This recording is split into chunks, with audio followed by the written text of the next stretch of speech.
जय हिंद बंधुरा তোমরা সবাই কেমন আছো বলো। আজকে আমার এই ভিডিওটা হচ্ছে ইডব্লিউএস সার্টিফিকেটের উপর। অনেক ক্যান্ডিডেট আছো যারা ইডব্লিউএস কোটা থেকে ফর্ম ফিল করেছো, তাদের মধ্যে অধিকাংশ ক্যান্ডিডেটই এখন তোমরা প্রচণ্ড আপসেট যে ইডব্লিউএস সার্টিফিকেট নিয়ে কি হতে চলেছে। দেখো, তোমাদের মধ্যে এখন অনেকেরই এই চিন্তা ভাবনা যে কোন সার্টিফিকেটটা ভ্যালিড হবে আর কোনটা ভ্যালিড হবে না। শুধু কি 2023 থেকে 24 নাকি 23-24, 24-25, 25-26 এই তিনটে ইয়ারেরই তোমাদের ইডব্লিউএস সার্টিফিকেট ভ্যালিড হবে, ঠিক আছে? নাকি শুধুমাত্র 23 আর 24 ইয়ারের সার্টিফিকেটটা ভ্যালিড হবে, আর এই যে বাকি তোমার 24-25 আর 25-26 ইয়ারের যে ইডব্লিউএস সার্টিফিকেটগুলো, ওইগুলো যে ক্যান্ডিডেট মানে ফর্ম ফিল করেছিল সেই সব ক্যান্ডিডেটদের তোমার ইউআর ক্যাটাগরিতে মার্চ করে দেওয়া হবে। তো এই ইডব্লিউএস সার্টিফিকেট নিয়ে তোমাদের মধ্যে অনেক বিভ্রান্তি রয়েছে যে কি হবে না হবে, ঠিক আছে?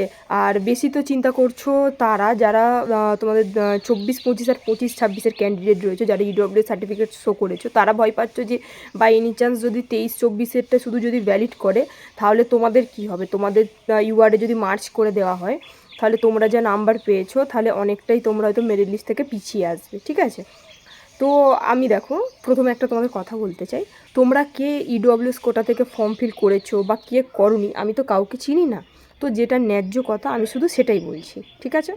দেখো, তোমাদের মধ্যে যে সমস্ত ক্যান্ডিডেটরা ইডব্লিউএস সার্টিফিকেট নিয়ে কেস করেছো তাদের বক্তব্য হলো যে ফর্ম ফিল আপের সময় যাদের 2023-24 ইডব্লিউ সার্টিফিকেট রয়েছে শুধু তাদেরটা যেন ভ্যালিড হিসাবে যেন মানা হয়, আর বাদবাকি এই যে তোমার 24-25, 25-26 এদের যেন ভ্যালিড না করা হয়, এদের যেন ইউআর ক্যাটাগরিতে যেন মার্চ করে দেওয়া হয়। তোমরা এই কেসটা করেছো।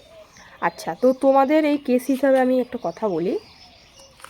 দেখো, প্রত্যেকটা রিক্রুটমেন্টের যে প্রসেস হয় সেটা কি প্রসেসে হয় জানো? যেটা মানে মেন যে ভ্যাকান্সি যখন হয়, মেন মানে ডব্লিউপি রিক্রুটমেন্টের যে ভ্যাকান্সির যে মেন যে নোটিফিকেশানটা এসেছিলো সেইটার ওপর ভিত্তি করে কিন্তু প্রথম থেকে জয়নিং পর্যন্ত সেই প্রসেস অনুযায়ী কিন্তু সমস্ত কিছু হয়।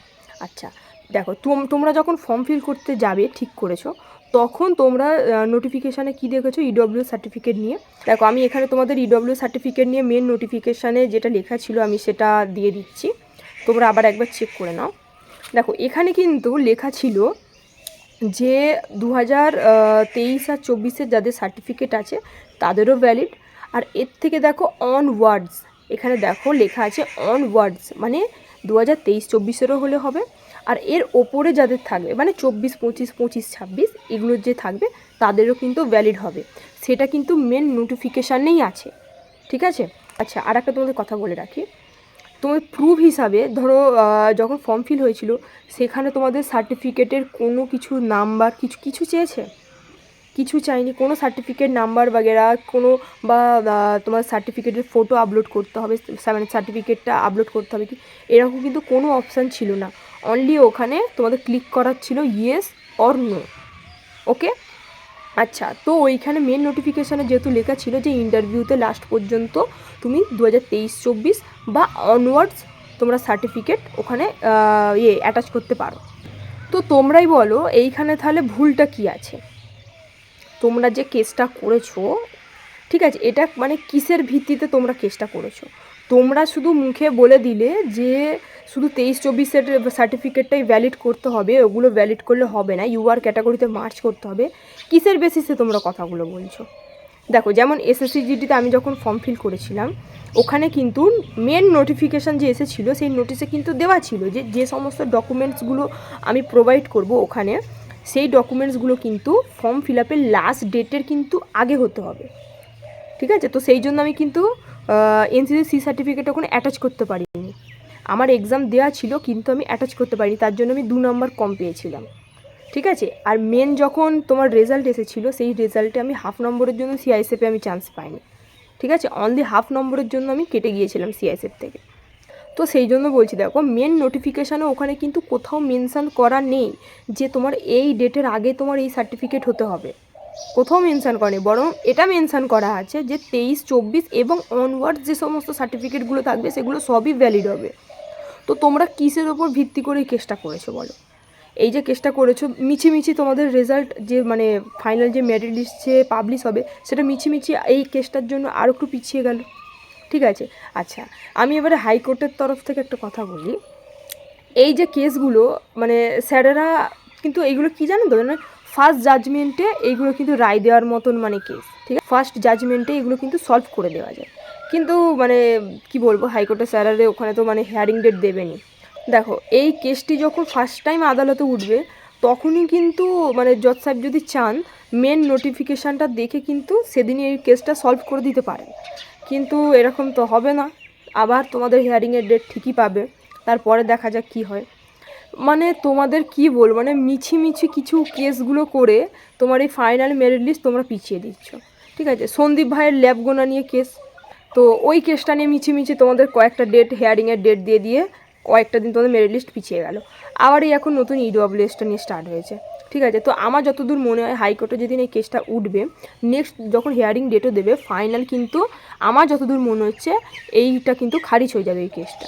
কেন দেখো, এ সব সময় তুমি জানবে যে হাইকোর্টে যখন কেসটা উঠবে সেখানে কিন্তু জজ সাহেব তোমার কথাও শুনবে না, আমার কথাও শুনবে না, উনি সেখানে শুধু প্রুফ চান বা মানে কোন মানে নোটিফিকেশানটা দেখবেন, যে মেন যে নোটিফিকেশান আছে উনি সেটার ওপরে জাজ করবেন যে মামলাটার রায় কী দেওয়া যায়, ঠিক আছে।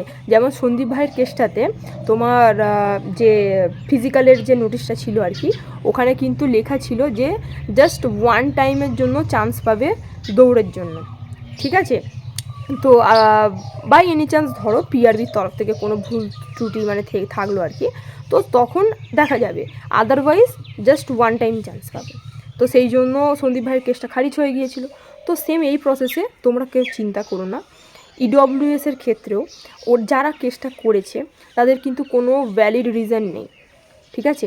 এই কেসটা যখন জজ সাহেব দেখবেন, যখন মেন নোটিফিকেশানটা আর কি চেক করবেন, তো ওখানে লেখাই আছে 2023-24 বা অনওয়ার্ডস যে সমস্ত ক্যান্ডিডেট সার্টিফিকেট সাবমিট করতে পারবে তাদের সকলেরই সার্টিফিকেট হচ্ছে ভ্যালিড, ঠিক আছে। তো সেহেতু তোমরা চিন্তা করো না, তোমরা কেউ ইউআর ক্যাটাগরিতে যাবে না।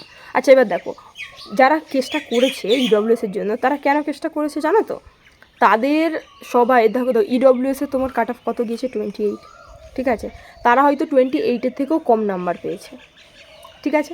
আচ্ছা সেই জন্য কি, যে এই যদি কেসটা করে, যদি কিছু ছেলে যদি ইউআরে মার্চ হয়ে যায় তো তাহলে তারা চান্সটা পেয়ে যাবে, কাট অফটা একটু কমে আসবে, সেই জন্যই ওরা হচ্ছে এই কেসটা করেছে।